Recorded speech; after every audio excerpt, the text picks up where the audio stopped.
Bonsoir chez vous, bonjour chez vous, parce qu'en fonction du moment et du lieu, nous sommes toujours ensemble et nous allons avoir à peu près 1 heure à parler d'une chose très grave, d'une chose dramatique même, l'excision, parce que c'est quand même quelque chose qui crée des situations irréparables, bien que, on aura peut-être l'occasion de le dire ici, la chirurgie permet quand même de réparer un bon nombre. Mais simplement, il y a des jeunes filles qui meurent. Oui, il y a des jeunes filles qui sont infectées, il y a des jeunes filles qui se trouvent handicapées, il y a beaucoup, beaucoup de choses qui se passent à cause de cette pratique. Et je suis de ceux qui pensent que les gens le font parce qu'ils ne mesurent pas vraiment la dangerosité. Ils ne se rendent pas compte véritablement que c'est quelque chose de grave qu'ils font sur le corps de la jeune femme, de leur fille, de leur nièce, de leur amie, de je sais pas. Donc, je pense qu'ils sont pas mal intentionnés. C'est, comme on dit, le chemin de l'enfer est pavé, n'est-ce pas, de belles intentions. Mais nous vous proposons aussi de prendre le temps de réfléchir sur ces belles intentions. Les belles intentions ne suffisent pas. Nous ne voulons pas jeter cailloux, l'anathème sur qui que ce soit, mais nous nous sentons obligés de réfléchir, même sur nos habitudes, sur ces choses qui nous paraissent aller de soi. Et peut-être si nous réfléchissons, nous n'aurons plus besoin qu'il y ait un grand exercice de conviction pour nous faire comprendre que l'excision que nous pratiquons, que nous encourageons, est quelque chose de très grave. Et je voudrais dire que cela concerne tout le monde, bien évidemment tout le monde, au-delà de ce que vous pensez. Avec Bangali, la Kani Kouyaté, nous en avons parlé la dernière fois et nous avons justement vu que cela peut impacter la société tout entière parce que c'est une femme qui est traumatisée, qui a des difficultés relationnelles, qui souffre de beaucoup de choses et elle est encore là. De toute façon, c'est plus simple quand elle est là, la Kani Kouyaté. On est content de l'accueillir encore. Bienvenue, madame. Merci, mon frère Nana. C'est comme je l'ai dit la dernière fois, c'est toujours un plaisir d'être ici avec toi, avec un monsieur aussi intelligent et qui n'arrête pas, voilà, qui n'arrête pas et qui est là toujours à dénoncer ce qu'il faut dénoncer, se battre pour ce dont nous devons nous battre tous. Voilà. Je suis très contente. Nous allons parler, comme tu viens de le dire, de l'excision. C'est quelque chose traumatisant pour la femme. Et pour commencer, je vais dire c'est une lutte pour nous tous.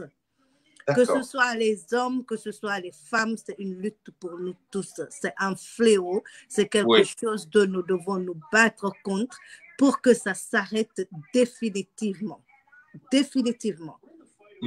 C'est pour nos enfants, nos petits-enfants, parce que nous sommes passés par là, nos parents sont passés par là. On lutte aujourd'hui, c'est pour nos enfants et nos petits-enfants. Et pour ne pas qu'elles subissent la même chose que nous avons subi. Parce que c'est un crime.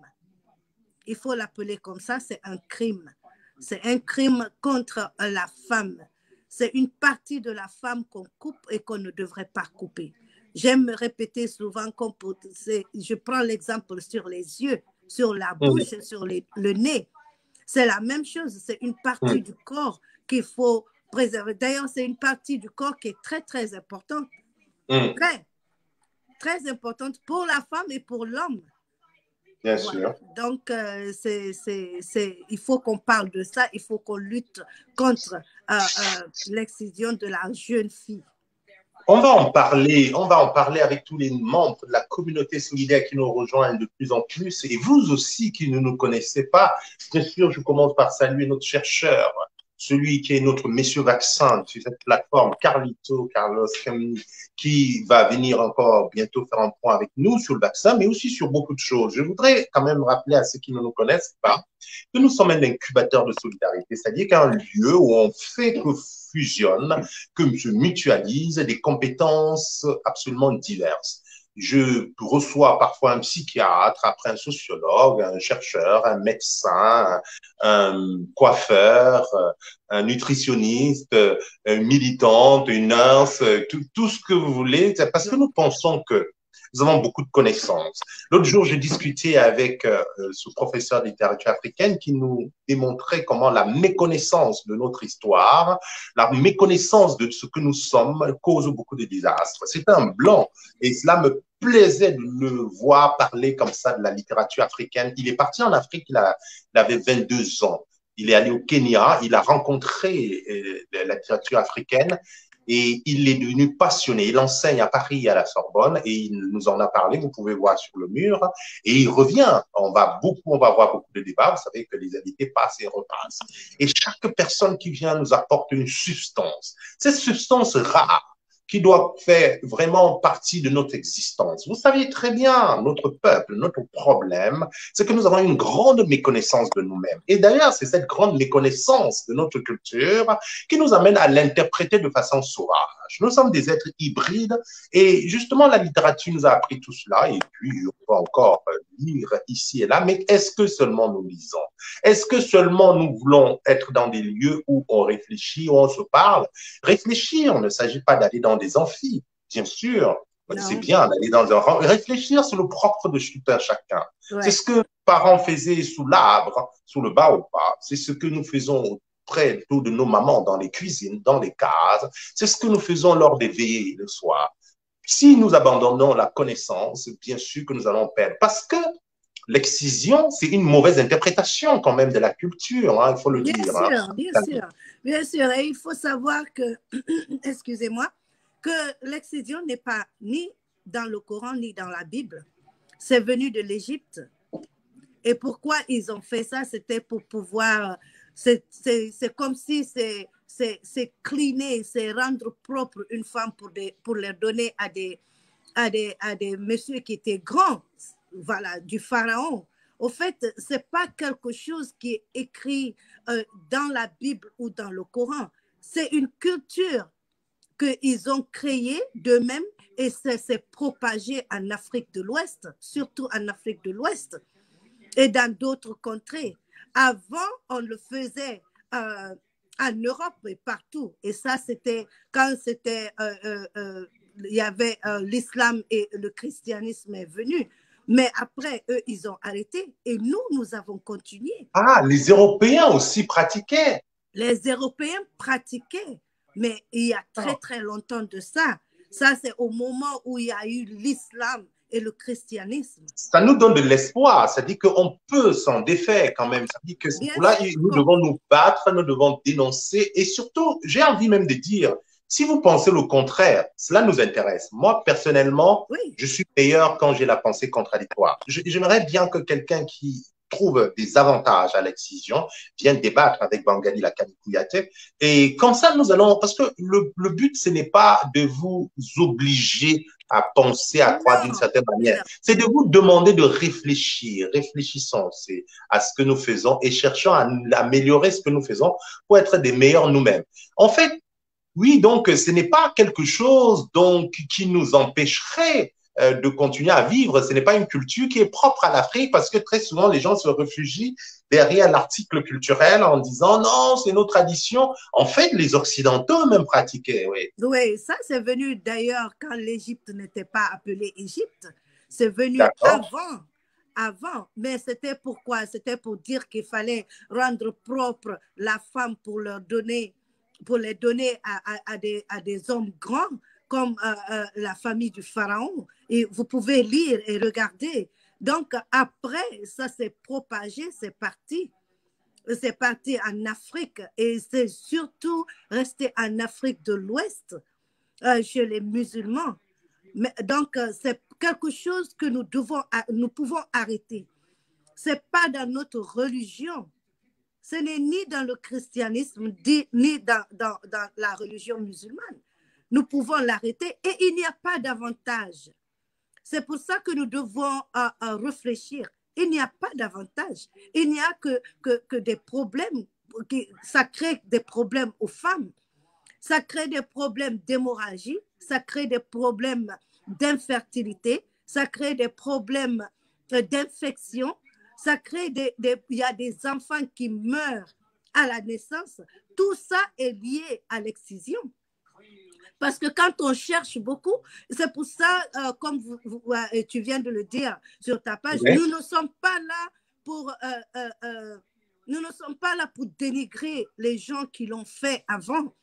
Hein? Voilà, nous ne sommes pas là, nous sommes là pour apprendre aussi, pour apprendre est-ce que c'est quelque chose d'avantageux pour nous ou bien si c'est quelque chose qui est néfaste pour la femme et pour l'homme. Parce que cette lutte-là n'est seulement pas la lutte d'une femme, c'est la lutte des hommes aussi. Parce que tu ne vas pas épouser une femme et qu'elle ne puisse pas te satisfaire.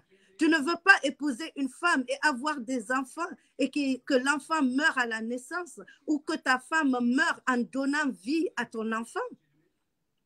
Donc, c'est une lutte d'ensemble, c'est une lutte pour nous tous, c'est une lutte pour les hommes, pour l'humanité. Voilà, c'est une lutte pour l'humanité. C'est une lutte pour l'humanité et ce que je voudrais dire, on a évoqué, on a parlé tout à l'heure des conséquences, quand même, tu as été en Guinée, on sait aussi comment ça se passe en Mali, il y a des personnes qui meurent, hein, il y a des jeunes filles qui meurent. Je voudrais dire aussi à ceux qui nous écoutent que Kani n'est pas en train de nous raconter juste une histoire, c'est quelque chose qu'elle-même, elle a expérimenté dans sa chair, donc elle en parle. Elle est militante, elle est soignante, elle est dans toutes les dimensions, c'est-à-dire elle soigne, elle accompagne, elle fait de l'éducation, mais en tant que témoin aussi, parce que c'est quelque chose de vécu. Hein, bien sûr que je l'ai vécu. Je l'ai vécu, mais heureusement pour nous, comme je l'ai dit la dernière fois, pour moi, ça s'est passé à l'hôpital, ça ne s'est pas passé dans un village là où on prend 20 à 30 filles et qu'on les circoncis avec le même petit couteau. Voilà, c'est pas passé comme ça, heureusement, mais de toutes les manières, ça s'est passé. Voilà, l'excision et l'excision, mais ça a des différents, il y a une différence quand même, il faut l'accepter, parce que ce qui se passe à l'hôpital n'est pas aussi féroce et aussi néfaste comme ce qui se passe dans nos villages. Parce que dans nos villages, il faut savoir que ce n'est pas seulement, dans certains cas, ce n'est pas seulement le clitoris qu'on enlève, on enlève même les lèvres. Les lèvres comment? Je vais aller, je peux pas parler et cacher. Voilà, il faut qu'on aille droit au but. Je m'excuse s'il y a des gens qui vont être un peu voilà, mais I'm just gonna go ahead. Donc, on enlève même les lèvres et on va jusqu'à coudre le sexe de la femme et laisser seulement la partie là où le pipi sort. Donc, c'est un crime.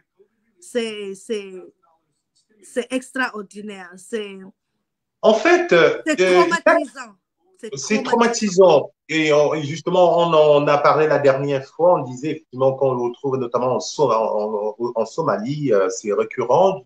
Je pense, il est important, on l'a dit tantôt, que ce n'est pas juste un phénomène lié à la culture musulmane, même si c'est plus prégnant, il faut le reconnaître, parce que dans des zones arabisées ou musulmanes, on en trouve un peu plus. Mais ça se retrouve bien sûr chez les animistes, aussi bien que chez les chrétiens. Et il est important de savoir. Et cela nous concerne tous, l'air de rien, parce que dans votre vie, vous croiserez peut-être une femme demain que vous chercherez à épouser si vous êtes un homme et vous ne saurez pas. Vous serez choqué. Vous croiserez une amie, une amant. Vous croiserez l'ami de votre enfant, j'en sais rien. Je veux dire que une personne dont la vie a été déchiquetée d'une manière ou d'une autre, qui n'est plus elle-même. Voilà pourquoi il est important que nous soyons tous concernés. Et pour lutter contre cela, il n'y a rien d'autre que la parole. La parole, comme ce que nous sommes en train de faire et que j'espère que vous partagez. Sensibiliser. Voilà, c'est ça ce que nous comptons sur vous pour pouvoir partager cela dans différents réseaux. Il y a des personnes, il faut leur dire une fois, deux fois, parfois 10 fois, peut-être la 11e fois, ils commencent à réfléchir. Et puis c'est ça. De toute façon, ce n'est que par la bienveillance, par la parole, par l'éducation. Ne dites pas que non, je sais, je connais. Non, on ne connaît pas. Il faut toujours y aller. Il ne faut pas dire, oh, on l'a dit une fois. Vous vous rendez compte, aujourd'hui, moi, j'ai parlé beaucoup d'artémisia, par exemple, aux gens. Je vois des gens qui meurent en ayant mis l'artémisia dans leur placard chez eux. Et pourtant, ça sauve des vies. Quelque chose qui ne coûte rien. Donc, vous voyez bien que même pour notre propre bien-être, nous avons du mal à agir. Donc, c'est ça qu'il faut dire et redire. Aujourd'hui, donc, nous parlons de l'excision. Vous l'avez compris, nous sommes avec Bangali Lakani Kouyaté qui nous aide à comprendre la réalité de ce phénomène. Je salue, bien sûr, tous nos amis qui sont en route, qui vont nous rejoindre. Vous qui allez nous regarder lorsque nous serons en vidéo, bien sûr, vous qui êtes déjà là, Maria Masso, je vous salue, bien évidemment. Je salue Anastasia Finesse, notre spécialiste nutrition que nous allons retrouver dans les prochains jours. Elle va d'ailleurs nous proposer un atelier cuisine parce que tout ce que nous faisons concourt à votre bien-être, que ce soit en parlant de nutrition, que ce soit à travers les consultations médicales gratuites que peuvent vous proposer les médecins, que ce soit à travers n'importe quelle réflexion, comme le fait de préserver l'intimité, la santé de la femme en bannissant, en allant en guerre contre l'excision, comme c'est le cas ce soir. Anastasia Finesse qui est avec nous, Arlette Couponte également. Merci, si vous voulez bien faire que notre message aille le plus loin possible. C'est un service que vous rendez à notre communauté. Ce n'est pas à nous, d'accord? Donc, rendez-le, parce que très souvent chez nous, nous avons un peu de mal à nous rendre service à nous-mêmes. Nous détestons un peu plus nos frères. Vous voyez, il y a eu ces jours, je fais quand même une petite parenthèse exprès, Kali. Oui, ces jours, j'ai vu une vidéo, par exemple, qui circulait. On montrait une vieille dame qui devait être atteinte d'Alzheimer et qui crachait sur une femme qui devait être une nurse ou une infirmière, une aide, voilà. Et moi, je me suis dit, franchement, c'est bien beau que nous autres Noirs, nous soyons les premiers à partager un dîner. D'ailleurs, je préfère vous dire que j'ai vu une autre vidéo de la même femme en train de danser avec cette grand-mère. Donc, il ne faut jamais juger les choses sur les a priori, la première représentation. Il faut toujours aller plus loin. Et surtout, ce qui m'a frappé, c'est de dire que nous allons tous nous insurger en disant oh, le racisme, alors que nous-mêmes, ce que nous faisons à l'endroit de nos propres frères est atrocement plus présent et encore 10 fois plus que ce racisme. C'est pas parce que ça concerne quand c'est une vieille dame noire que c'est grave, alors que c'est bien ce que nous faisons. Nous n'arrivons pas à nous donner la main. Nous n'arrivons pas à solidariser. Même la question de l'excision que nous sommes en train d'évoquer, c'est parce que généralement nous disons ah, c'est pas mon problème et je m'intéresse pas. Bienvenue à moi, Coco Désiré. Voilà, c'est bien ça, Kani, je crois que je ne me trompe pas. Non, non, pas du tout. Parce que il faut savoir qu'aujourd'hui, cette lutte n'a pas commencé aujourd'hui, mon frère Nana. Ça a commencé, il y a beaucoup de femmes qui sont en train de lutter contre l'excision aujourd'hui. Et ça a commencé il y a quelques années quand même.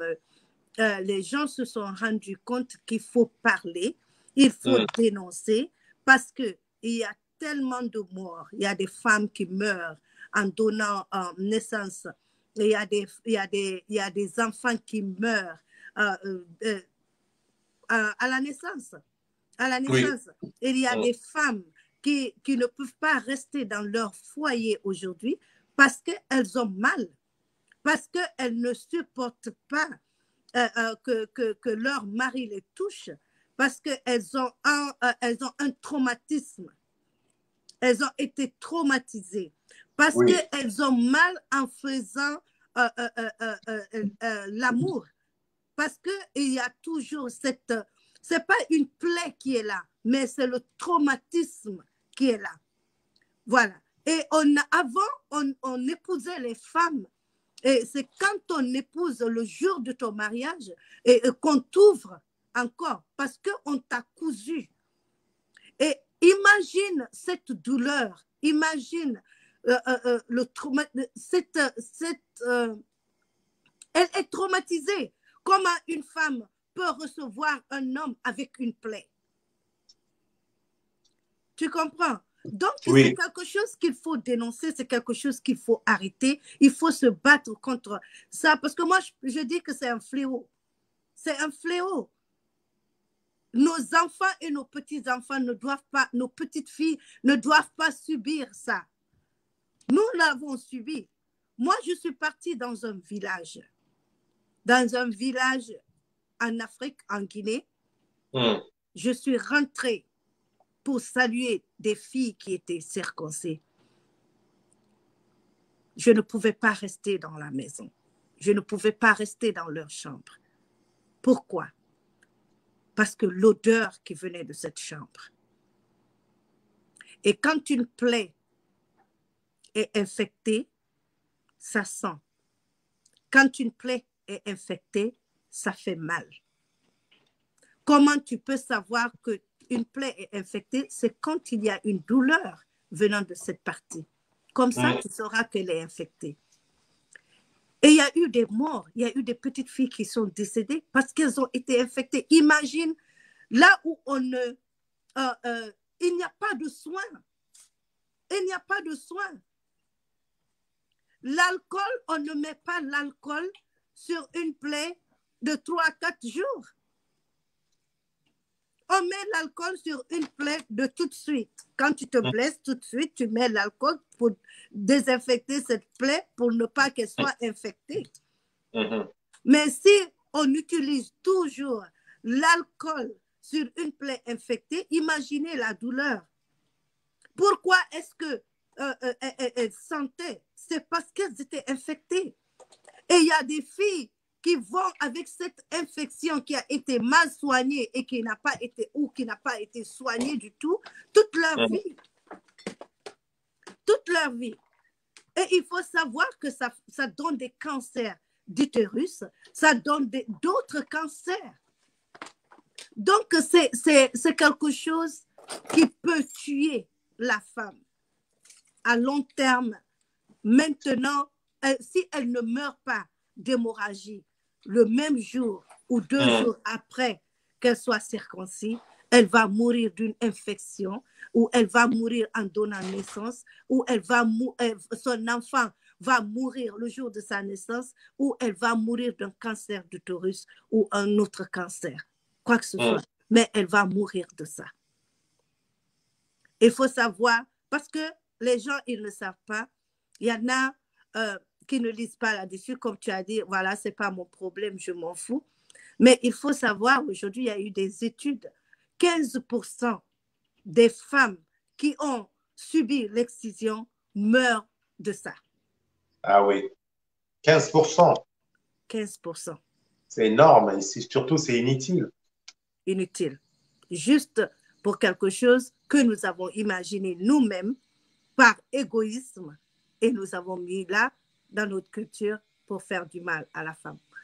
Je voudrais savoir, est-ce que dans ces communautés-là, est-ce que les hommes se rendent compte, je veux dire, quand on m'a expliqué, je comprends, mais est-ce que la majorité des hommes se rendent compte que l'excision n'est pas à leur avantage? En Guinée, en Mali, en nord du Cameroun, non, pas du Sénégal. tout. Non, pas du tout. D'où je viens, qui est la Guinée, c'est une honte de ne pas être excisé d'où je viens. C'est une honte. C'est une honte. On te prend pour une femme sale. Voilà, on te prend pour une femme sale. Si tu n'es pas excisé, on te prend pour une femme sale. Donc, tous les hommes ne se rendent pas compte de ça. D'ailleurs, ils ne veulent pas d'une femme qui n'est pas circoncis. Ils ne veulent pas. Mais le paradoxe, c'est quoi? Oui. Le paradoxe, c'est quoi? Voilà, ils quittent l'Afrique. Aujourd'hui, beaucoup de nos hommes quittent l'Afrique. Je dirais l'Afrique en général, pas la Guinée seulement. Bien sûr, bien sûr. Voilà, là où il y a des femmes qui ont été circoncis. Ils quittent l'Afrique, ils viennent en Europe. En Europe, là où il y a des femmes qui ne sont pas circoncis, ils sortent avec ces femmes, ils épousent ces femmes, ils font des enfants avec ces femmes, sans problème. Sans problème, ils ne se plaignent pas. Ils sont avec ces femmes, ils vivent avec ces femmes toute leur vie. Mais quand il s'agit de la femme africaine, il faut qu'elle soit circoncis pour qu'elle soit vraiment une femme qu'ils doivent épouser. Je ne sais pas pourquoi. Je ne sais pas pourquoi. Mais c'est comme ça. C'est ce qui a été mis dans nos cerveaux. On a grandi avec ça. Oui. On a grandi avec ça. Parce que d'ailleurs, quand moi je grandissais, c'était les filles qui demandaient à être, qu'elles étaient pressées d'être dans le lot des filles qui vont être circoncis. Et les petites on filles. On se jette à l'abattoir d'une certaine manière, quoi, sans s'en rendre compte. Bien sûr, bien sûr. Parce que si tu n'es pas circoncis, tu ne peux pas être parmi les filles qui sont déjà passées par là. Tu ne peux pas danser le soir quand on clappe et qu'on danse la danse traditionnelle. Tu ne peux pas être parmi elles parce que tu n'es pas à leur niveau. Tu vois ce que je veux dire? Tu n'es pas à leur niveau, tu n'es pas grande, tu n'es pas passé par là. Voilà. Toi, tu ne connais rien d'abord. En fait, cette perte d'une partie de soi est vécue dans la représentation comme étant plutôt un ascenseur social, comme quelqu'un qui a plutôt un meilleur statut. Voilà. Et je voudrais, pour ceux qui nous écoutent et qui peuvent aussi le dire aux autres, c'est important de comprendre les mécanismes de ces raisonnements-là, de la pensée de ces personnes. Parce que si nous disons juste ce n'est pas bon, c'est dangereux, bien sûr, nous serons effarés de voir que des gens pratiquent cela. Mais il est important de savoir quel est le système de raisonnement. Et c'est lorsqu'on perce ce système de raisonnement qu'on peut essayer d'éduquer les gens. Et c'est comme ça en toute chose. On ne peut pas y arriver comme ça parce que généralement, quand les gens font, c'est parce qu'ils pensent que c'est bien. Alors, il nous faut, c'est ce que nous essayons de faire à travers ce programme parce que cela nous forme, nous qui sommes moins aguerris sur le sujet comme Kani, à comprendre qu'est-ce qui fait qu'on se retrouve dans ces situations, dans ces formes, à cautionner ces genres de conduite.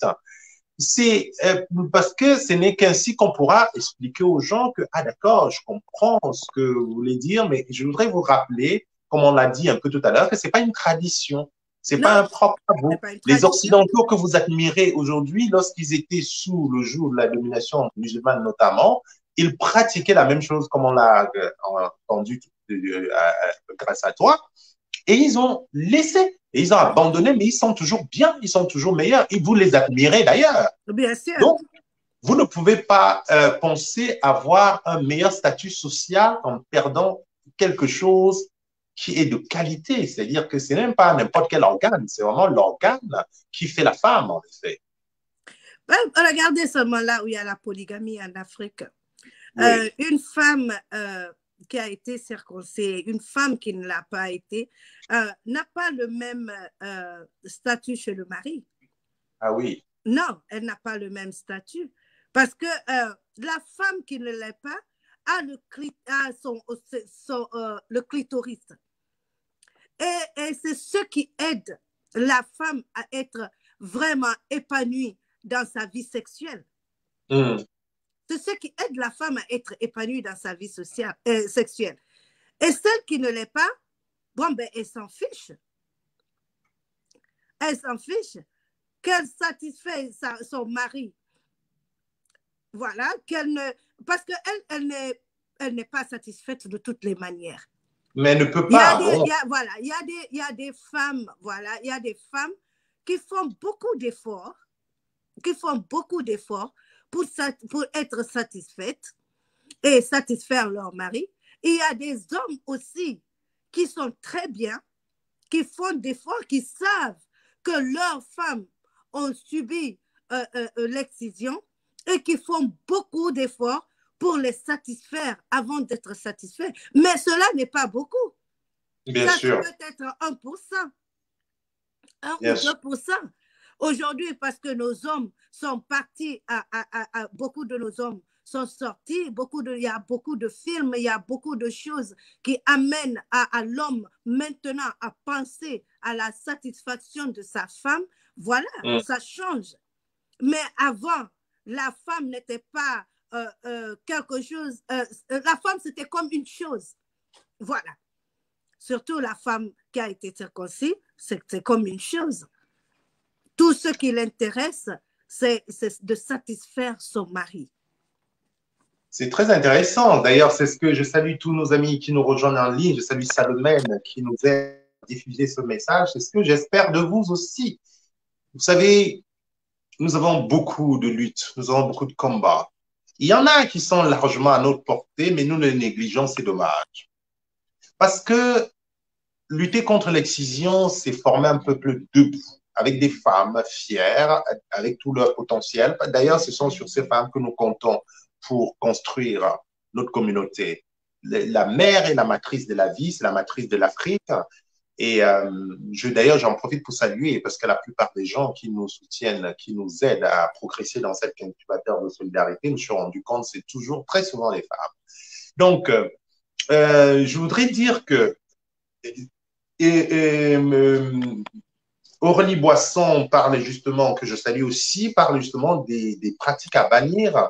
Arlette, pour rejoindre ce que Bangali Lakani Kouyaté disait justement, c'est que c'est par égoïsme et tout ça, la faute des hommes pense-t-elle et que c'est un système pour rendre la femme soumise. Oui. Bien sûr. Et ce qui est grave, c'est que les femmes sont encore les instruments de cette soumission. C'est-à-dire que en bangantais, on dit bousou, en fait, le monde oui, c'est-à-dire que c'est comme il y a une espèce, c'est le hanneton, je crois, qu'on appelle en français, pour le cuire, tu n'as besoin de rien. Tu le mets dans la poêle et l'huile sort de lui-même pour le cuire. Donc, tu as besoin de tout. Bon, ben, c'est comme ça. La femme est considérée comme une la chose. dame, la femme, et ce qui... je vais revenir sur le fait de ce que pensent les hommes à qui on peut porter un autre message. Mais le problème aussi, Kani, reste la femme. Je ne veux pas culpabiliser la femme, mais je vais simplement dire comment on peut faire pour que ces femmes qui ont accepté, voilà, dans une forme de violence symbolique comme ça, ils acceptent, en tout cas, le fait d'être des objets, parce qu'en ce moment, on est ni plus ni moins qu'une poupée, hein, il faut le dire, hein, et au service du plaisir masculin, bien évidemment. Mm-hmm. Comment est-ce qu'on peut faire comprendre à ces femmes qu'elles méritent bien autre chose? Bon, ben, moi, je dirais que ça a changé. Beaucoup, oui. Et ça continue à changer. Ce que nous sommes en train de parler là, peut-être ça s'est arrêté au moment de nos mamans. Voilà. Mais maintenant, non, ça ne marche plus. Ça ne marche plus. Les femmes ne vont plus accepter d'être utilisées par leur mari ou par leur amant. Non, elles pensent à elles aussi. Et oui, mais ça, il y a encore 15%. Tu m'as parlé de 15%. Ça existe encore. Je vais dire que tant qu'il y a une seule femme. Ça existe encore parce que ce que nos mamans nous disent, surtout la femme africaine. La femme africaine, quand tu vas chez ton mari, on te dit, il faut l'écouter, il faut être soumise. Voilà, tout ce que ton mari dit, c'est ça. Même si c'est faux, il faut l'accepter. Voilà, même si c'est faux, il faut l'accepter parce que c'est ton mari, parce que tu lui dois du respect, parce que, voilà, si ton mari peut te frapper, il n'y a pas de problème. Ton mari peut t'insulter, il n'y a pas de problème. Voilà, si ton mari te dit que tu ne sors pas, tu ne vas pas ici, tu n'as pas le droit de sortir. Ça existe encore. Mais il y a des femmes aujourd'hui qui font tout ça, mais en même temps, elles font savoir à l'homme qu'elles sont leurs épouses, pas leurs choses. Oui, justement, est-ce qu'aujourd'hui, dans ces sociétés, dans ces milieux, est-ce qu'il y a une majorité de femmes qui ont envie de dire, je préfère ne pas être considéré comme étant propre, mais refuser l'excision. Je préfère que ma fille ne soit pas, elle n'ait pas un statut important, pourvu qu'elle garde. Est-ce que la majorité des femmes sont prêtes à accepter de n'être pas considérées, mais en gardant leur intégrité physique? Bien sûr, cette génération-là, oui. Ma génération, oui. Cette génération des femmes, nous, nos enfants, et comment se fait-il que même dans les pays d'immigration, je veux dire, même en Occident, là où vous vivez, il y a encore des parents qui pratiquent cela parce qu'ils veulent préserver une tradition, ainsi de suite. Comment réussissent-ils à le faire? Voilà, oui, il y en a. Tu sais, dans toute chose, il y a toujours des familles qui pensent qu'il faut le faire. Moi, j'ai connu deux ou plusieurs familles qui ont envoyé leurs enfants nés aux États-Unis, nés en Europe, en Afrique, les cacher pour les faire subir l'excision. Les amener à l'hôpital pour le faire. C'est pour te dire que jusqu'à présent, ça se fait. Mais aujourd'hui, on le cache. Dieu merci que ce n'est pas fait ouvertement maintenant. Si on veut le faire, soit on les amène à l'hôpital juste pour l'acte, juste pour couper un peu le bout du clitoris et dire à l'enfant, voilà, tu as été circoncis, parce que parmi ses copines, il y a des filles qui se moquent de leurs amis parce qu'elles ne sont pas passées par là. C'est aussi dans la société. C'est pour ça que nous sommes en train de dénoncer, nous sommes en train de parler de ça. Parce qu'il faut dire à ta fille que tu n'es pas obligé de passer par là pour être une femme épanouie. Tu n'es pas obligé de passer par là pour être accepté par tes amis. Tu es ta personne. Il faut que tu t'acceptes comme tu l'es. Voilà, il faut être bien dans ta peau parce que Dieu a créé cet organe pour quelque chose. Pour t'aider à t'épanouir dans la vie, pour t'aider à donner la vie, pour beaucoup de choses. Pour t'empêcher d'avoir certaines infections. Voilà, donc il faut que nous parlions entre nous, surtout les femmes, comme tu as dit.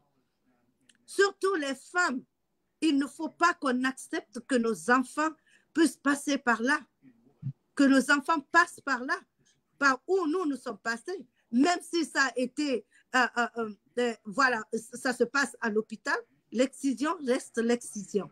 Period. Point. Alors, est-ce que les gouvernements font suffisamment, font assez, vraiment, dans cette... est-ce que la question est vraiment bien prise en compte, ou du moins, ça fait partie vraiment des combats des responsables politiques? Bien sûr, chez nous, en Guinée, oui, ça se passe. Aujourd'hui, les femmes guinéennes ne se laissent pas faire.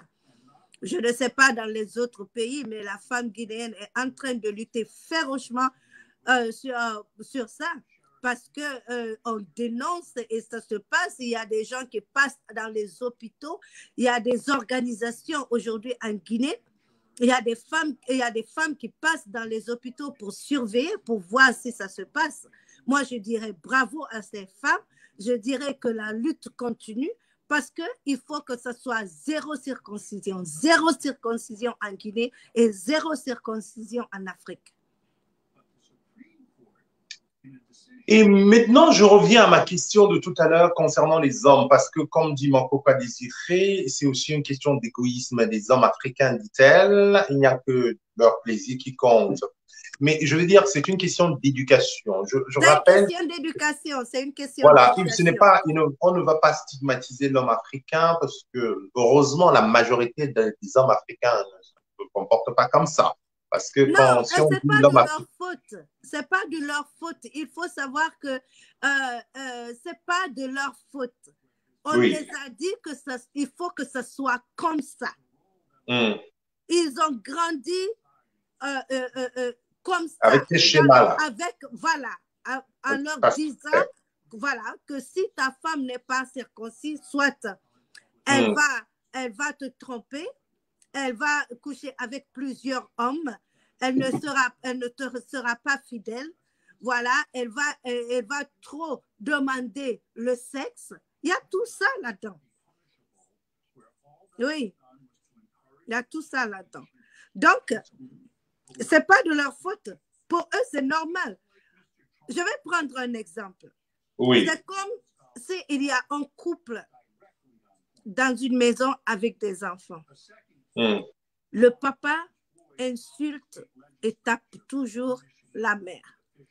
Et les enfants grandissent en voyant ça. Et leur maman ne quitte jamais. Leur maman accepte que le mari la frappe, qu'il l'insulte devant ses enfants et ne dit rien. Qu'est-ce que ces enfants feront à leur femme? Ils feront la même chose parce qu'ils vont croire que c'est quelque chose de normal. Ils vont croire que c'est normal de frapper ta femme, de l'insulter, parce qu'ils ont grandi dans ça. Et leur mère n'a jamais dit non. Elle n'est jamais partie chez ses parents. Elle n'a jamais donné aucun problème. À chaque fois que son mari la frappe, elle pleure, elle se tait et la vie continue. Et elle ne dit rien à ses enfants. Elles ne font pas savoir à leur enfant que c'est quelque chose qui n'est pas normal. Donc, pour les enfants, c'est normal. Et ça continue. On a vu beaucoup d'exemples comme ça. Même aux États-Unis, ici, on l'a vu. Il y a un artiste ici qui est très bien, qui a eu beaucoup d'argent, mais il a fait la prison pour ça, parce que il a frappé sa copine ici.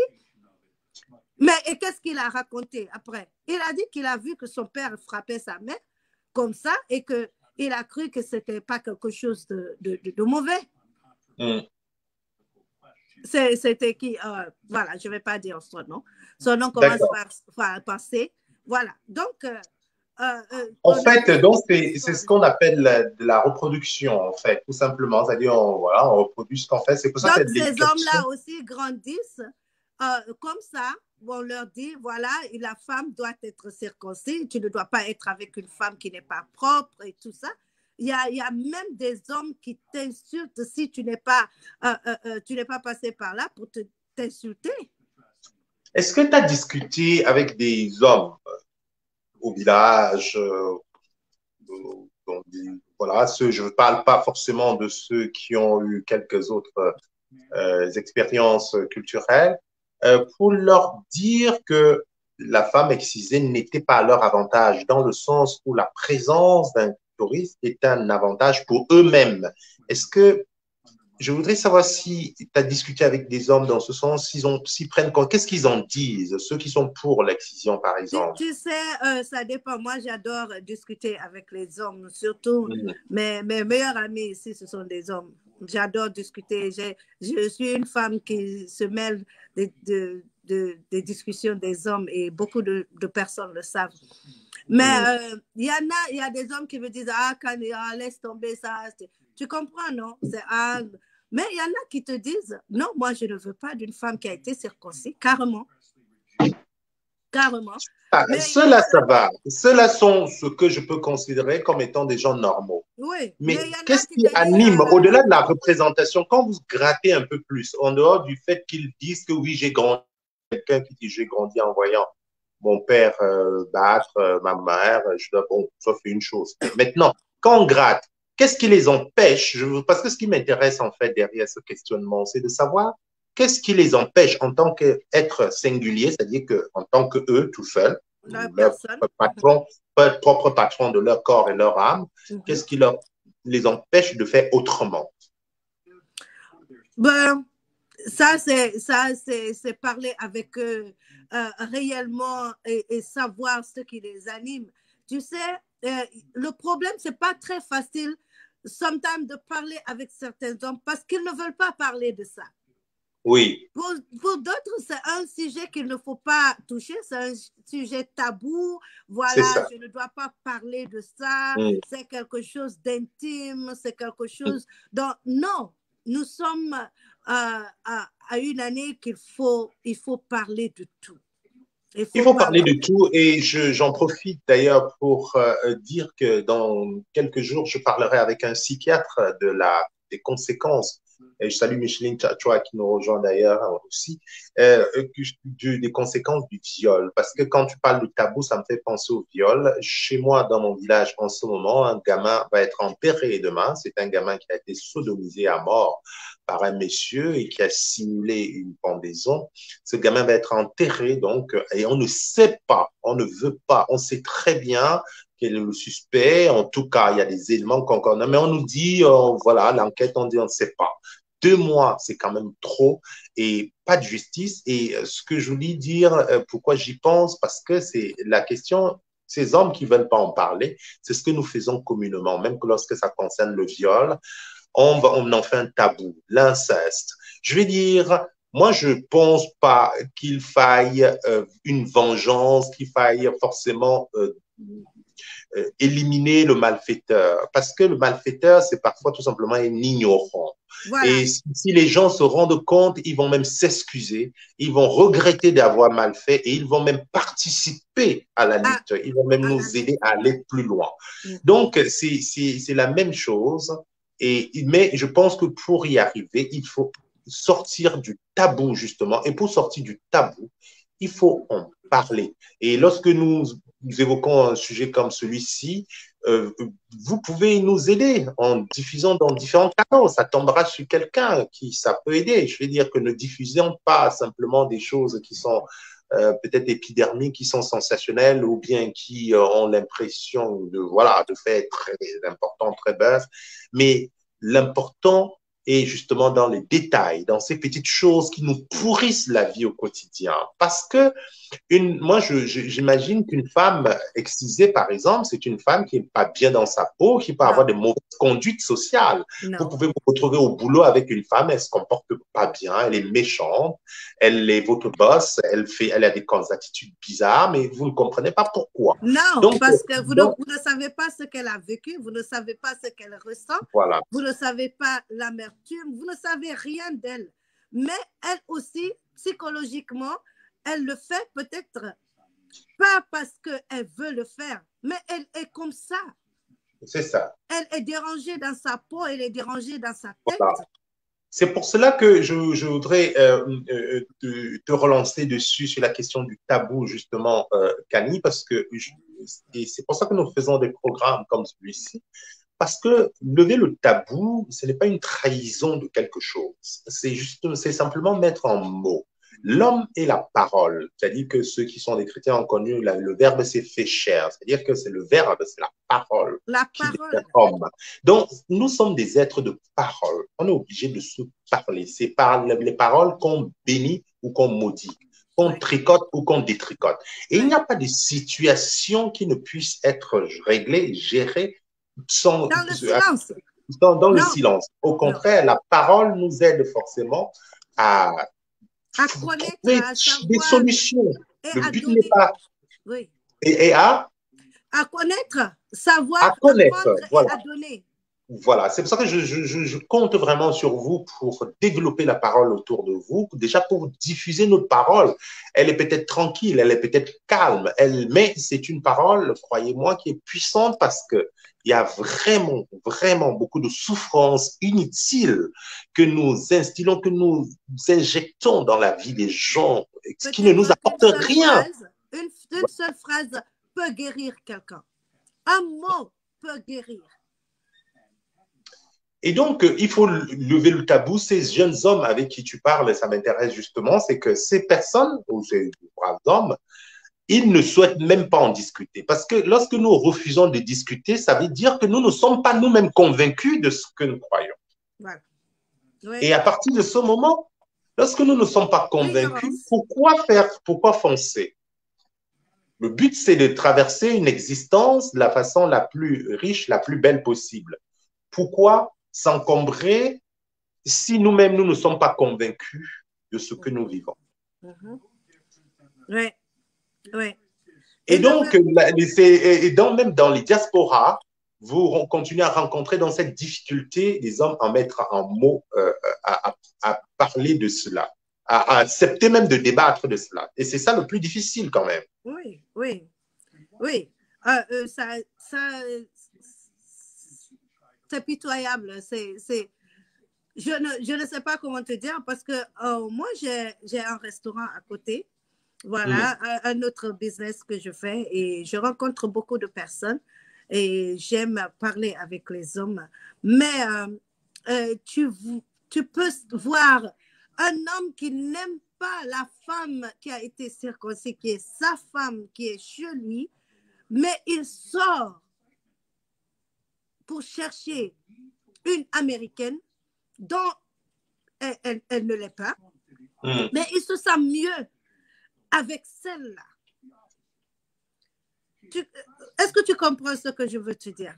Il préfère aller au lit avec celle-là. Il préfère faire beaucoup de choses avec celle-là parce que c'est ce qu'il veut réellement. Mais on ne s'assume pas finalement. Voilà. Au fait, lui-même, il ne croit pas en lui-même. Parce que c'est ce qu'il veut réellement. Ce n'est pas cette femme qui est chez lui. Ce n'est pas cette Africaine qui a été circoncis. Ce n'est pas cette femme qu'il appelle sa femme. Au fait, ce n'est pas celle-là qu'il veut. Il aurait préféré qu'elle ne soit pas circoncis. Il aurait préféré ça. Mais il ne peut pas parce que lui-même, il n'accepte pas ça dans sa peau. Mais ce n'est pas ce qu'il veut. Il préfère cette autre-là. Mais comme c'est dans sa tête qu'il faut que cette femme africaine soit circoncis pour qu'elle soit sa femme, c'est ça. Il ne veut pas parler de ça. C'est un tabou, on ne parle pas de ça, c'est comme ça doit se passer comme ça, point final. Mais lui-même, dans son intérieur, c'est pas ce qu'il veut. Mais il ne va jamais l'admettre. Alors, parce que pour lui, c'est une honte de le dire. C'est une honte de l'admettre. C'est un vrai problème. C'est-à-dire que cette méconnaissance de nous-mêmes, comme on est en train de le dire, l'excision, ce n'est pas une question de culture. En tout cas, c'est une culture dévoyée, c'est une culture mal interprétée. Parce que lorsque nous connaissons véritablement nos cultures, la culture africaine ne peut pas encourager les gens à cette pratique-là. Parce que parfois, je ne veux pas dire que notre culture n'a rien, n'a pas de travers, bien évidemment, comme toutes les autres. Mais je veux dire, même ces travers sont appelés à être interrogés, revisités. Mais ce que je veux dire, c'est surtout qu'il y en a beaucoup d'actes barbares, comme celui-là, qui n'a vraiment pas rien à voir avec la culture. Bon, Galila Kani nous a fait comprendre que, justement, en Europe, on avait déjà cela, on vivait à ça et on a abandonné. Donc, il est temps que tout le monde abandonne. Nous abandonnions aussi, parce que les gens qui ont commencé ont abandonné. Voilà, très bien. Et je voulais demander, avec ces hommes, lorsque, je ne sais pas si tu réussis avec ceux qui sont réticents, lorsque tu parles avec eux de leurs enfants, de leurs sœurs, est-ce qu'ils arrivent à avoir cette empathie, cette possibilité de penser à la souffrance quand c'est leur personne, leur mère, leur sœur, est-ce que ça peut les toucher? Nana, je vais te dire qu'il y a des hommes, c'est pas possible. Il y a des hommes qui s'en fichent pas mal que ce soit autre chose pour même leur fille. Ils te diront tout de suite, elle va subir l'excision. Et le paradoxe, c'est qu'ils mettent ça dans la religion. Ils te disent tout de suite, elle va subir l'excision parce que c'est une femme musulmane. Je dis, ça n'a rien à voir avec ça. Tu vois le frottement, là où ils amènent ça, c'est ce qui est dangereux.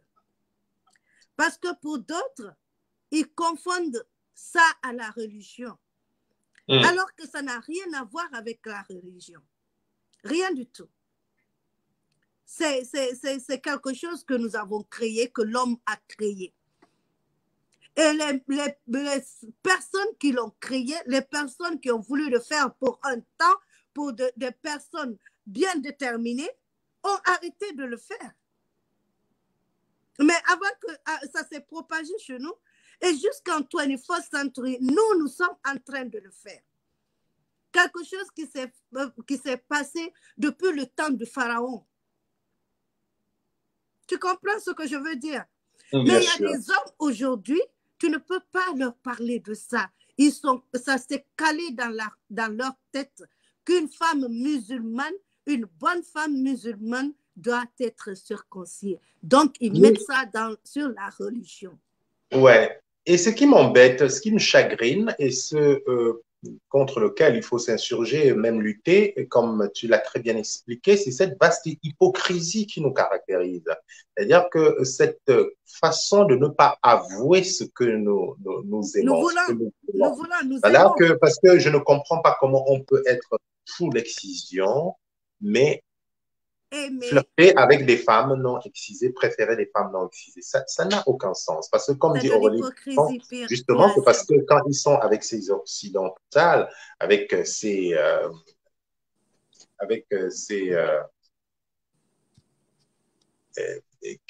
quand on est avec donc ces pères femmes venues d'ailleurs, elles sont complètes, elles sont entières.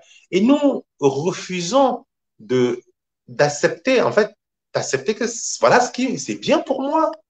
Oui. Et donc, vaut mieux que j'encourage. C'est une forme de méchanceté qui, pour moi, ressemble à la stupidité. J'ai souvent eu cette formule de dire que le noir, en fait, il n'est pas plus méchant que les autres. C'est simplement qu'il est stupide dans sa méchanceté. Ouais. C'est-à-dire qu'il joue contre lui-même. Contre lui-même. Tire dans ses propres pattes très facilement. Il n'est pas différent des autres dans les mécanismes de la méchanceté, mais c'est que sa façon de le faire, il est plus dur, il est plus difficile, il est plus méchant, plus pernicieux, plus pervers, avec lui-même qu'avec les autres. Sa personne même, ouais. Avec ceux qui lui ressemblent, donc il est absolument méchant. Donc, c'est vraiment peut-être par là que ce que nous allons retenir de cette édition, on va en reparler dans les prochains jours. Et je voudrais quand même, peut-être qu'avant qu'on le termine, pour cette fois-ci, dire, Kani, que pour ceux qui peuvent, ceux qui ont la chance, il y a quand même la chirurgie réparatrice qui arrive à opérer et ressortir, parce que le clitoris est un organe plus entier, c'est plus important que ce que l'on voit, parce que généralement on voit le petit bout. Non, c'est un truc huge. C'est grand, donc on peut le sortir encore. Mais aujourd'hui, donc on le tire. Oui, aujourd'hui. Et on le ressort le tout. Voilà, il y a beaucoup de femmes, j'en connais même qui ont fait des chirurgies. C'est comme on fait les chirurgies des seins, des fesses, du visage et tout. Il y en a, Dieu merci que les Blancs qui ont commencé à le faire nous ont sorti encore autre chose pour réparer. Voilà. Mais moi, ce que je dirais à toute cette génération maintenant, voilà, ce qu'il faut faire, au lieu d'enlever 5 000 euros, 8 000 euros, 10 000 dollars ou quoi que ce soit pour réparer un jour, pour amener vos enfants à payer cette somme pour réparer leur clitoris, vaut mieux ne pas l'enlever. Mais bien sûr, parce qu'avec cette somme d'argent, on peut développer un naturel. Rien ne peut être comme le naturel. Rien du tout.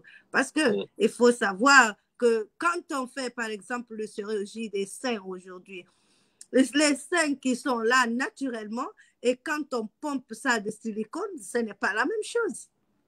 Ce n'est pas la même chose. Et même quand on fait... je ne peux pas savoir bien. Voilà, mais quand on fait la chirurgie de clitoris, voilà, ça sera là. Mais est-ce que... moi, j'ai parlé avec des femmes, elles me disent, well, c'est la même chose, hein, c'est bon. Mais tu ne sais pas ce qui était quand c'était naturel. parce qu'on l'a enlevé quand tu étais toute petite, quand tu n'avais pas commencé tes relations sexuelles. Est-ce que c'est la même chose? Voilà, il y a des gens qui disent, oui, j'ai une sensation, mais est-ce que la sensation peut être cette sensation que tu aurais pu De toute avoir? façon, on est content pour elle si jamais ça marche, mais ce qui nous en chagrine le plus, c'est tout simplement que ce n'est pas tout le monde n'aura pas cette chance. La majorité, d'ailleurs, n'aura pas cette chance parce qu'ils vivent en Afrique, la chirurgie n'est pas à ce niveau, la chirurgie réparatrice ne va pas les rejoindre dans les villages. Et Non, surtout, pas du tout. ces enfants qui meurent par hémorragie et infection à cause de cela. Et ces silences, ces gens qui meurent dans le silence, parce que, Dans le comme je me silence. dis au sujet du viol, il y a des gens qui sont des morts vivants. Oui. Parfois, il vaudrait mieux être mort d'être un mort vivant. Ils vous traînent, ils n'ont plus de vie. C'est comme, ça fait vraiment partie de l'un de mes combats C'est comme des zombies, cette année. elles deviennent comme des zombies. Elles n'ont Ils pas deviennent des d'amour, elles zombies, n'ont bien pas sûr. d'affection, elles n'ont rien, elles ne ressentent Une rien, elles grande n'ont pas douleur pitié. interne. Ouais. Voilà, elles n'ont pas pitié. Tout ce qu'elles peuvent faire comme mal à un homme, elles voient tous les hommes comme cette personne qui les a violés. C'est ça. Et tu rencontres une femme comme ça, c'est pas une personne que tu rencontres. Pas du tout. Voilà, c'est pas une personne que tu rencontres. Ouais. Donc en effet, donc, ce que nous pouvons espérer, c'est qu'effectivement que la nouvelle génération nous écoute et peut-être dire même à ceux qui nous écoutent, vous avez des amis, parlez-en, parlez-en, comme lorsque vous parlez du maquillage, comme lorsque vous parlez du sac à main, parlez-en. Oui, oui. Sortez, Oui. sortez les débats, sortez les choses du tabou, ça ne sert à rien. Tout ce qui concerne l'être humain, parlez-en. Parler aux enfants de la possibilité du viol, c'est la meilleure façon de les prévenir. Je veux dire, oui. il faut choquer même, justement. Bien dans un sûr, autre, il faut je choquer des fois. reviendrai. Il faut choquer pour faire bien, parce que il faut dire la vérité. Surtout, il faut appeler les choses par leur nom avec vos enfants. Ouais. Il faut parler directement. Il ne faut pas emballer les choses. Parce que si vous emballez les choses, après, c'est mauvais. Après, l'enfant ne comprendra rien du tout. Ce que si vous emballez les choses, me dire à moi, une femme, je peux comprendre, ou bien être à côté de comprendre. Mais un enfant de 12, 11, 10 ans, il faut leur dire la vérité. Il faut leur dire ce qu'il faut faire avec des étrangers. Parce qu'aujourd'hui, je vais te dire, mon frère Nana, sur le truc des viols, les gens qui violent tes enfants, ce sont des gens qui sont toujours chez toi. En majorité, oui, bien sûr. Des gens, tes parents, tes amis, tes voisins, ce sont ces personnes-là qui violent toujours. Donc, il faut dire aux enfants ce qu'il ne faut pas faire. Excusez-moi. Quelle distance il faut avoir avec tout un chacun. Tout un chacun. Donc, comme nous ne sommes pas dans ce sens-là, nous allons attendre ce sujet jusqu'à ce qu'on vienne. Oui, oui. Et d'ailleurs, je t'inviterai pour le jour, on parlera du viol parce que ça fait aussi partie, parce que même on pourra parler du mariage précoce. Hein, ça, c'est un sujet que nous évoquons une fois. Ça fait un peu partie du viol d'une certaine manière. Bon, on va pas vous bousculer en le disant comme ça, mais c'est un peu ça. C'est un peu ça.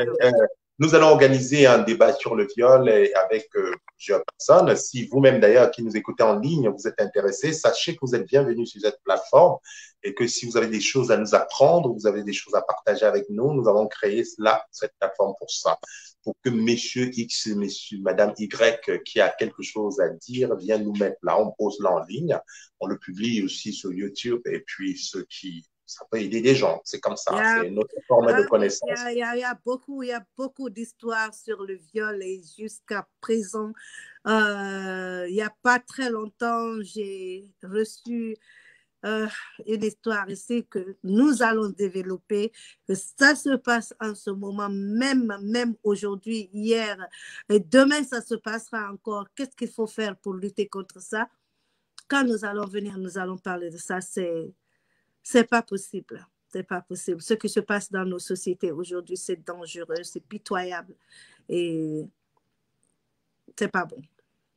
C'est pas bon. Nous allons continuer à dénoncer cela, mais aujourd'hui, donc, avant de se séparer, je voudrais, Kani, qu'on rappelle encore aux uns et aux autres, l'excision, ça nous concerne tous. Ne pensez pas que c'est une histoire des musulmans. On retrouve chez les animistes, on retrouve chez les chrétiens même. Ouais. Et c'est simplement que c'est tabou, on n'en parle pas, les personnes en ont honte. Et il est donc important de nous sentir tous concernés et de l'évoquer. Je disais tantôt, effectivement, il y a des sujets comme ça, il faut se permettre, lors d'un dîner, quand tout se passe bien, pourquoi ne pas parler? Pourquoi ne pas demander, tiens. Entre amis, comme tu l'as dit tout à l'heure, il faut en parler comme on parle. Nous, les femmes, on parle de chaussures, de sacs à main, de maquillage.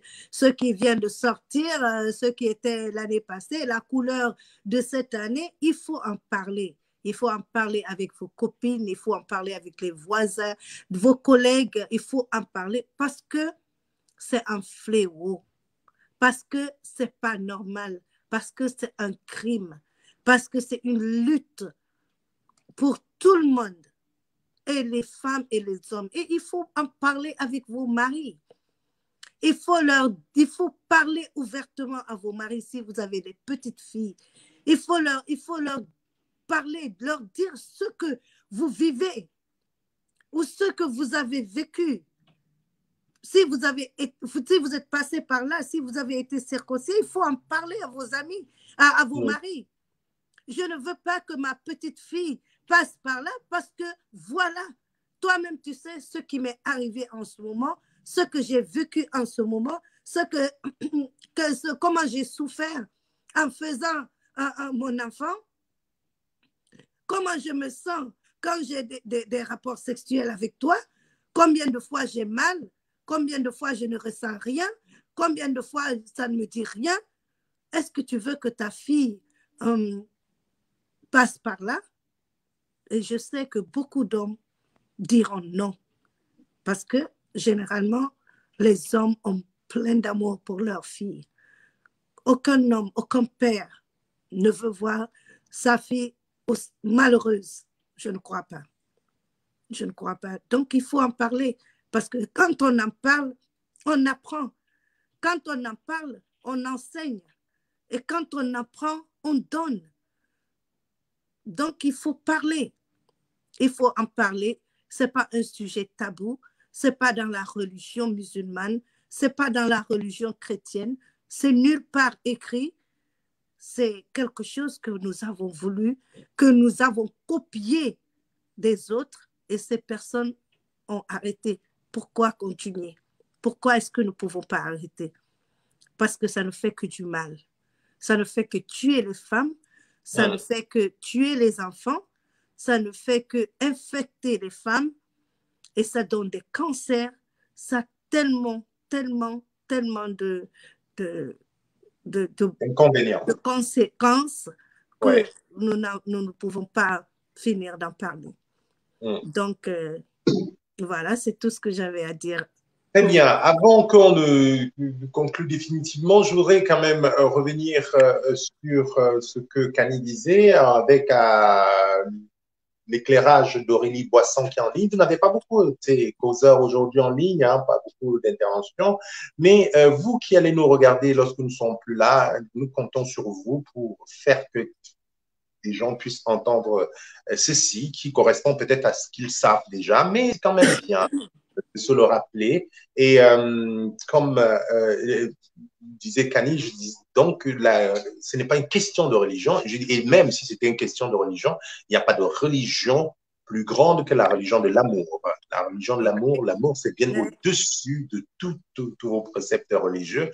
Et lorsque vous aimez, vous ne pouvez pas vouloir détruire la personne. Et lorsque vous détruisez la personne par ignorance, on ne vous en veut pas. Le problème, c'est lorsque vous refusez de vous guérir de votre ignorance. Parce que nous savons, Aurélie dit que les hommes qui sont pour l'excision des femmes sont des psychopathes.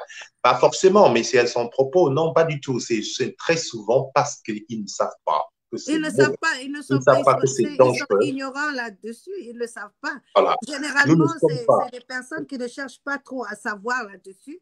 Ils écoutent et ils prennent ce que les autres ont dit, c'est tout. Ils ne cherchent pas à savoir pourquoi, le pour ou le contre. Ils ne savent pas, ils ne cherchent pas à savoir, ce n'est pas leur problème. Voilà. Mais dire qu'ils sont des psychopathes, je dirais pas vraiment, mais ils sont ignorants. Ils sont ignorants, c'est Ils ça. sont ignorants. Nous ne sommes pas, et je voudrais rappeler, moi qui suis apparemment un homme, hein, normalement je suis un homme, hein, ce qu'aujourd'hui, on peut changer comme on veut, mais moi, ça me va comme ça. Mais je voudrais dire qu'en tant qu'homme, j'ai envie de vous Non, dire il ne faut que... pas changer. Hein? Pas changer. ah, d'accord, d'accord, merci, ok. J'ai envie de dire en tant qu'homme qu'il ne s'agit pas non plus voilà, d'une guerre des femmes ou d'un besoin des femmes à ne pas à refuser d'être soumises ou des choses comme ça. Il ne s'agit pas d'une bataille féministe. Non, je suis un homme et je pense que c'est notre intérêt aussi à nous les hommes que les femmes se portent bien. Vraiment, on ne le sait pas. Je ne veux pas dire la vie est un rapport stratégique. Je veux dire que le jeu relationnel entre l'homme et la femme, c'est un jeu de domination constant, c'est-à-dire qui ne date pas d'aujourd'hui, qui ne s'arrêtera pas demain. Mais Non. c'est un jeu. N'oublions jamais que c'est un jeu. C'est-à-dire qu'à un moment, les rapports changent, les rapports de force ou les rapports de place changent. Et c'est normal. Il y a des sociétés comme les sociétés africaines qu'on pense que les femmes sont généralement soumises, alors que non, ce sont elles qui portent la société en Domine. Il réalité. y en Ce a sont elles beaucoup qui qui dominent. dominent. Donc, c'est un jeu de relations. Tu me donnes ci, je te donne ça. Donc, il ne faut jamais oublier ça. C'est un jeu. La question de la domination, de la soumission, du si, ce n'est qu'un jeu. Ce n'est qu'un jeu. Donc, mais la question du bien-être de l'humain, il est primordial et nous sommes obligés d'y penser. Je sais, la pensée facile consiste à dire que c'est la tradition, c'est la culture, ça a toujours été comme ça, tu es qui, on ne va pas bouger. Mais en fait, ce que nous faisons sur cet incubateur de solidarité, c'est d'attirer notre attention sur ce qui est le meilleur en nous, c'est-à-dire notre intelligence, notre capacité à réfléchir, ce qu'on appelle en fait tout simplement le sens critique, la capacité de re-questionner. C'est comme vous faites une cuisine merveilleusement bien. Mais cela ne vous empêche pas chaque jour de vous re-questionner sur cette cuisine, Bien à sûr. savoir si vous ne pouvez pas faire autrement. Autrement, Portez, changer, voilà. changer Vous le portez, goût, changer voilà, beaucoup de choses. changer. Oui. Même de temps en temps, tout simplement. Alors, sur ce, je vais laisser Kani conclure. On va se retrouver dans les prochaines semaines. Comme je vous ai déjà dit, la semaine prochaine, je pense que nous aurons Viviane Solange qui sera le retour. C'est cette romancière, sociologue qui viendra parler avec nous. Nous serons également avec un psychiatre la semaine prochaine pour parler notamment de la question du viol et des traumatismes. Et je pense que j'essaierai d'organiser un débat sur le viol, vraiment, avec plusieurs personnes. Si Kani est dispo, et puis d'autres personnes, d'autres volontaires, vous aussi qui m'écoutez, si vous voulez participer, il suffit que je vous envoie le lien, même en direct, vous venez quand vous voulez. Si l'arbre à palabre, hein, c'est ça, c'est tout. Il Et faut nous, que chacun donne un peu. Parce voilà. que, comme Et nous avons dit, seulement avec le dialogue que nous pouvons faire un changement. c'est ça. Il faut changer, il faut qu'on puisse être bien dans sa peau. Il n'y a rien de tel. Nous ne sommes pas venus sur cette terre pour rester, voilà, mais nous sommes là pour être bien. Tant que nous sommes là, il faut qu'on puisse être bien dans sa peau, être bien dans la tête. Si moi, je peux faire quelque chose pour que mon frère Nana soit bien dans sa tête, c'est ce que je dois faire. Ben, Ouais. tu sais ce que tu as à faire. C'est ce que je dois faire. Et s'il doit faire quelque chose pour que je sois bien, je sais qu'il le fera. Et que chacun de nous puisse donner ça à son prochain. Et parler, être franc et dire ce qui ne va pas. Surtout ce qui ne va pas, ce qui nous empêche d'être bien. Hein? Il faut qu'on puisse parler à nos amis, à nos collègues, à nos voisins. Il faut qu'on arrête l'excision de cette petite fille, cette innocente fille qui ne sait pas ce que vous êtes en train de lui enlever, qui ne sait pas ce que vous êtes en train de lui faire. Pour elle, vous l'aimez. Pour vous, vous lui faites du bien parce que vous croyez que ce que vous êtes en train de faire, c'est du bien. Vous ne voulez pas qu'on se moque d'elle dehors. Vous ne voulez pas qu'elle soit différente des autres filles. Mais vous êtes en train de tuer votre enfant. Moi, je vais l'appeler comme ça. Vous êtes en train de tuer votre petite fille à petit feu. Pendant toute sa vie, elle ne sera plus la même parce que vous l'aurez enlevé une partie de son corps, une partie très importante de son corps qui peut l'aider à s'épanouir dans sa vie et vous l'enlevez ça. Vous croyez que vous le faites par amour. Arrêtez. Vous ne faites pas par amour. C'est pas par amour, c'est pas vrai. Parce que vous l'empêcherez d'avoir une vie sexuelle normale. Vous l'empêcherez d'avoir des enfants, peut-être. Vous l'amènerez à avoir un cancer. Vous l'amènerez à être infecté toute sa vie. Ou vous allez la tuer au moment où vous croyez que vous lui faites du bien. Donc, il faut qu'on arrête. Il faut qu'on lutte. Il faut sensibiliser les gens et savoir que c'est pas bien. C'est un crime. C'est un crime.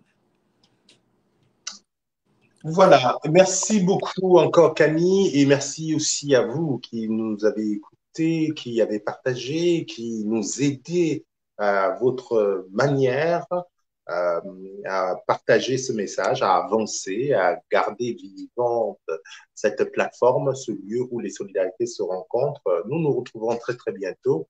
Merci encore. Très bon week-end à tous. Nous nous alignons derrière Chantal Ogada pour vous souhaiter bon week-end à tous. Bon Merci week-end, Chantal. Et voilà, ce sera peut-être le dernier mot, Camille. Oui, c'est tout. Merci beaucoup et à très bientôt à tous. J'espère que nous n'allons pas oublier de sensibiliser, d'en parler. Il faut en parler. Il faut en parler. Ce n'est pas un sujet tabou. Ça n'a rien. Voilà, c'est comme si vous parlez de votre bouche, de votre nez, des yeux, des cheveux et tout. Voilà. C'est une partie de votre corps. Rien de tabou. Une partie de votre corps. C'est tout. Voilà. Donc, je fais bisous à tout le monde. Et je dis merci à tout le monde et très bon week-end à tous. Très bon Saint-Valentin. Happy Valentine's Day to everyone. All right. À bientôt. Tous les amoureux et tous ceux qui ne sont pas amoureux, il faut être amoureux. Hein? Voilà.